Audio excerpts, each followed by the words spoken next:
When I say go again, you turn to the closest person, you fight. Okay, go, go, go! Krav Maga is a self-defense system. Okay, it's been around since the time of the Second World War. And there is two important parts in Krav Maga: the actual self-defense techniques that we teach to everybody who just wants to know how to handle an attack in the streets or anywhere. And then there's a more advanced phase of combat, of hand-to-hand combat. So these two phases combined is what we call Krav Maga.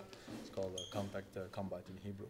The only concern of Krav Maga is to be effective. It's not to be nice, it's not to look good, it's to go the fastest way possible, the most practical way possible, to offer solutions to a wide range of problems involving attacks, involving weapons, involving multiple opponents, and it's being constantly refined from the feedback that we get from law enforcement and people who actually use it. So that's why it's the most effective system in the world.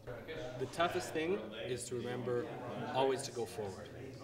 That you don't leave the attack, you don't leave the situation until you have succeeded in your goal. I first started doing Krav Maga in the early 90s in the Israeli Defense Forces, and then after my training, when I came to Canada, it was very hard to find a Krav school. Luckily, Laurent has opened one up here in Ottawa, and I started doing Krav Maga with Laurent for the last 2 or 3 years under the IKMF system. I think it's an excellent class to take for anybody interested in self-defense.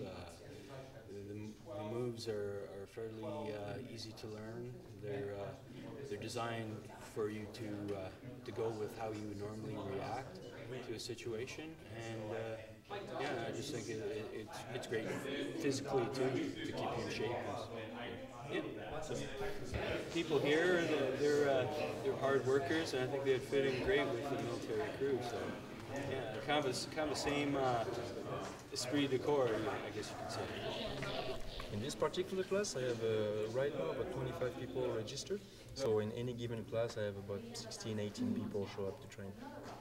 First most important thing is to avoid fighting at any cost, because that's the best way to avoid injury. The second most important thing is to survive at any cost, which means there's no rules and there's no limits. You do whatever you have to do to survive.